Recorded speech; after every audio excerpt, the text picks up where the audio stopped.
กฎหมายก็มีแค่ว่าบ้านจัดที่ได้รับพระราชทานวิสุคามสีมา ก็ขอบุญกุศลที่พวกเราได้ทำในวันนี้เกิดผลส่งผลให้พวกเรามีสติและมีปัญญาบุญก็หมายถึงศีลบุญก็หมายถึงสมาธิบุญก็หมายถึงปัญญาบุคคลใด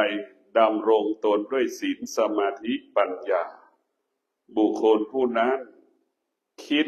พูดและกระทำล้วนเป็นความจริงทุกๆประการ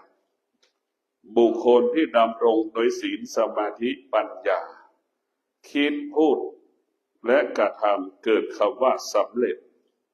บุคคลที่ดำรงตนด้วยศีลสมาธิปัญญา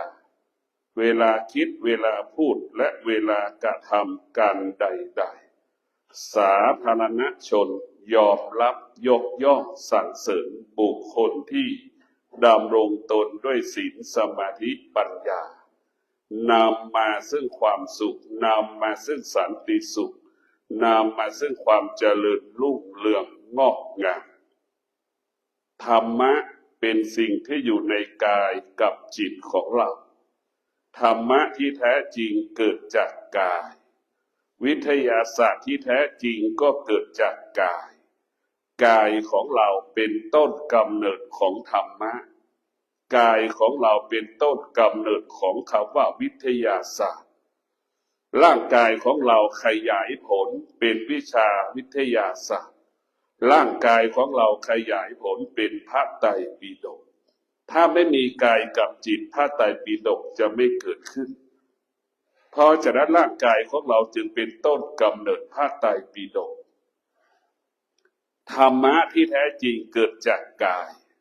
ทุกข์ก็อยู่ที่กายสุขก็อยู่ที่กายกับจิตแต่เราอ่านหนังสือพระไตรปิฎกสุขทุกข์นรกสวรรค์นิพพานอยู่ที่ตัวหนังสือหรือเพียงแค่ตัวหนังสือแต่ความจริงแล้วสุขทุกข์นรกสวรรค์อยู่ที่กายกับจิตของเราเราจะไปสวรรค์ก็อยู่ที่กายกับจิตเราจะไปนรกก็อยู่ที่กายกับจิตเราจะได้ดีก็เพราะกายกับจิตเราจะได้ไม่ดีก็เพราะกายกับจิตทุกอย่างอยู่ที่จิตกับกายธรรมที่แท้จริงว่าด้วยเรื่องกายกับจิตว่าได้เรื่องรูปกับนามในหัวใจของธรรมะกายกับจิตรูปกับนามเพราะฉะนั้นพวกเรา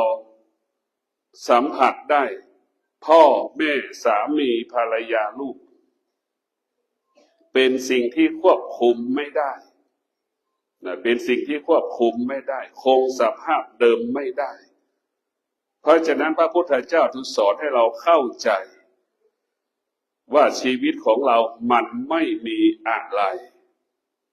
มันไม่มีอะไรแต่เราเข้าใจว่ามันมีอะไรดังสภาพคนอายุ80-90จะตักข้าวใส่ปากยังตักไม่ได้มีมือเท่ากับไม่มีมือใช่ไหมจะหายใจเองยังหายไม่ได้ต้องไปอาศัยเครื่องมือแพทย์จะขยับตัวก็ยังขยับไม่ได้มันไม่มีอะไรเป็นของเราแต่เราเข้าใจว่านี่คือเป็นของเราเมื่อเราเข้าใจว่าสิ่งนี้เป็นของเราสิ่งนั้นก็ทำให้เราเกิดความทุกข์เพราะเราเข้าไปยึดติดตาเห็นรูปเราเข้าไปยึดติดในรูปก็เป็นทุกข์หูไปยึดติดในเสียงไปยึดติดในเสียงเราก็เป็นทุกข์จมูกไปสัมผัสกับกลิ่นเราไปยึดติดในกลิ่นก็เป็นทุกข์ลิ้นไปสัมผัสกับรสชาติอาหารผลไม้น้ำต่างๆไปยึดติดมันก็เป็นทุกข์สิ่งที่เรารับรู้มันไม่เที่ยงหมายถึงมันเปลี่ยนแปลงสิ่งที่เรารู้ตั้งแต่เราเกิดมาจนถึงปัจจุบันนี้มันไม่เที่ยงก็หมายถึงสิ่งนั้นมันเปลี่ยนแปลงมันคงสภาพเดิมไม่ได้ถ้าหัวใจของมนุษย์ผู้ใดมีธรรมะหัวใจมนุษย์ผู้นั้นก็จะอยู่เหนือธรรมชาติหัวใจมนุษย์ผู้ใดไม่มีธรรมะก็อยู่ใต้อำนาจของธรรมชาติความสุขก็เป็นธรรมชาติทุกข์ก็เป็นธรรมชาติ 90%มนุษย์ก็ตกอยู่ใต้อำนาจของธรรมชาติสุขเกิดขึ้นก็รักษาไม่ได้เป็นทุกข์ทุกข์เกิดขึ้นแก้ไม่ได้ก็เป็นทุกข์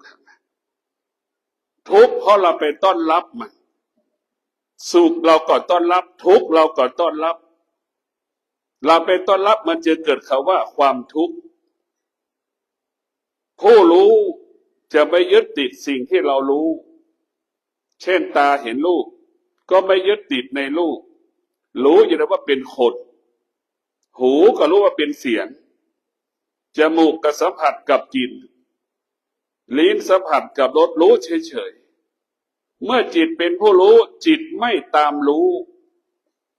เมื่อจิตเป็นผู้รู้จิตไม่ตอบสนองสิ่งที่เรารู้สุขไม่เกิดทุกข์ไม่มีสุขไม่มีทุกข์มีแต่คำว่าว่างเปล่าทุกวันนี้เรามีทรัพย์เรามีสมบัติทำไมเราไม่มีความสุขอาชีพหน้าที่ตำแหน่งการงานมีความพร้อมทุกอย่างทำไมเราไม่มีความสุขที่มันไม่สุขเพราะมันไม่สงบที่มันไม่สงบเพราะมันมีอวิชชาปกปิดความจริงไม่ให้เราเห็นความจริงให้เห็นแต่ความไม่เป็นจริงเหมือนดั่งพ่อแม่ทุกวันนี้คิดว่ามีลูกแล้วจะมีความสุขมันก็ไม่ใช่คิดว่าเกษียณอายุแล้วมันจะมีความสุขมันก็ไม่ใช่หรือคิดว่าลูกหลานมีครอบครัวแล้วจะมีความสุขมันก็ไม่ใช่อวิชชาจะครอบงำจิตใจให้เราเข้าใจสิ่งนั้นเป็นว่าเป็นสิ่งดีงามแต่ท้ายสุดมันก็ไม่ใช่ความจริงจนเราตายรุ่นแล้วรุ่นเล่ารุ่นแล้วรุ่นเล่าตายเป็นล้านคนเกิดอีกล้านคนก็อยู่ใต้อำนาจอวิชชาตกอยู่กับอวิชชาเป็นผู้ปกปิดบังอำพรางความจริงให้เรารู้เรื่องความไม่เป็นจริงให้เราอยู่กับความไม่เป็นจริงเราจึงเกิดอาการสำแดงอาการสุขทุกวันทุกวันสะเทือนหวั่นไหวทุกวันกับสุขกับทุกข์ที่มันปรากฏไม่มีวันไหนที่เราไม่สะเทือนไม่หวั่นไหวก็เพราะหัวใจเรามีอวิชชาเป็นผู้ไม่รู้หากเราได้นั่งสมาธิเจริญจิตภาวนาหัวใจเราจะงอกงามด้วยวิชาก็คือว่าด้วยเรื่องความจริงรู้เรื่องความจริงวิชาก็คือปัญญากับอวิชชามันจะอยู่พร้อมกันอยู่ที่เดียวกันวิชากับปัญญาสติกับปัญญาจะเกิดที่เดียวกันอยู่ที่เดียวกันเมื่อหัวใจเรามีวิชาเราจะเห็นความจริงว่าตนแลเป็นที่พึ่งแห่งตนเรามีลูกก็พึ่งได้แค่บางเวลาทุกคนก็สัมผัสได้เรามีแม่เราก็สัมผัสได้ว่าเราพึ่งแม่ได้แค่บางเวลาสิ่งที่เราพึ่งตัวเองตลอดสิ่งที่เราพึ่งได้ตลอดเวลาก็คือธรรมะตนแลเป็นที่พึ่งแห่งตนทุกคนก็สัมผัสรู้ธรรมแต่ไม่เห็นธรรมรู้ธรรมแต่เข้าไม่ถึงธรรมเป็นแบบนี้ 90% รู้ธรรมเพียงคำพูดรู้ธรรมเป็นตัวหนังสือทางที่ธรรมะความจริงยังไม่ปรากฏขึ้นที่กายกับจิตเพราะฉะนั้นพวกเราทั้งหลายหัวใจที่มีอวิชชาก็แสวงหาความสุขหัวใจที่งอกงามด้วยวิชาก็แสวงหาความสงบมันจะแตกต่างหัวใจที่มีอวิชชาแสวงหาความสุขเห็นความสุขเป็นของวิเศษหัวใจที่มีวิชาก็แสวงหาความสงบเพราะฉะนั้นพวกเราทั้งหลายเราต้องให้กายวาจาใจเราสงบอันที่แท้จริงสภาวะจิตของมนุษย์ทุกคนต้องการความสงบไม่ได้ต้องการความสุขความสุขเป็นของนอกกายความสงบเป็นสิ่งที่อยู่ในกายของเราเหมือนเราเป็นเจ้าของบ้านความสงบถ้าความสุขเหมือนเราไปเช่าหอพักเขาอยู่เหมือนสามีภรรยาวันหนึ่งฉันไม่พอใจบอกให้เธอเลิกฉันจะเลิกเธอก็จบเราไม่มีสิทธิ์ที่ไปหยุดยั้งเขาได้เหมือนเราไปเช่าหอวันหนึ่งเจ้าของหอบอกว่าเลิกสัญญาเอาเงินคืนให้เราแล้วก็ต้องออกความสุขก็หมายถึงไปอาศัยสิ่งอื่นถ้าความสงบหมายถึงพึ่งพาตนเองอาศัยตนเอง พึ่งพาตนเองอาศัยตนเองตลอดกาลเวลาดังเราเป็นเจ้าของบ้านเราจะปรับปรุงเปลี่ยนแปลงบ้านได้เหมือนเราเป็นเจ้าของหอปรับปรุงเปลี่ยนแปลงหอพักได้ตลอดเวลาแต่ถ้าเราเป็นเช่าหอพักเขาอยู่ไปอาศัยเขาอยู่จะปรับปรุงเปลี่ยนแปลงอะไรก็ยากต้องรอเขาเพราะเราได้มีสิทธิ์แค่ห้องนอนเล็กๆไม่กี่วาเท่านั้นแหละเพราะฉะนั้นพวกเราทั้งหลายบุญกุศลก็คือศีลนี่แหละความดีก็คือศีลนี่แหละศีลจึงเป็นเหตุให้เกิดคำว่าคนดี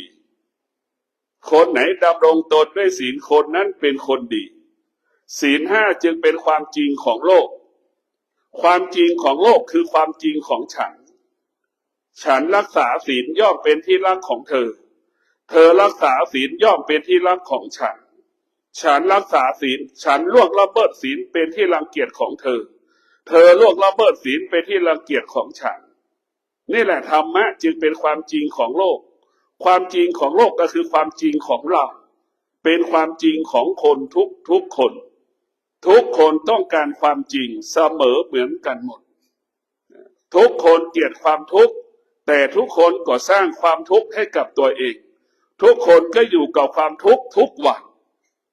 เราไม่เห็นทุกข์เราจึงไม่สามารถออกจากความทุกข์ได้เราจึงไม่สามารถหลุดพ้นจากความทุกข์ได้ถ้าเราเห็นทุกข์เหมือนเราเห็นขี้ใช่ไหมเราก็หนีไปเสียมันก็ไม่เหม็นกินเหม็นขี้แต่นี่เราไม่เหม็นรู้แต่ว่ามันทุกข์เฉยๆแต่เราไม่เห็นทุกข์เหมือนคนตาบอดไม่รู้ว่าขี้อยู่ตรงไหนเหม็นขี้เฉยๆแต่หาขี้ไม่เจอจะไปตรงไหนก็มีกลิ่นเหม็นไม่รู้แบบคนตาบอดเพราะฉะนั้นพวกเราทั้งหลายรู้ทุกข์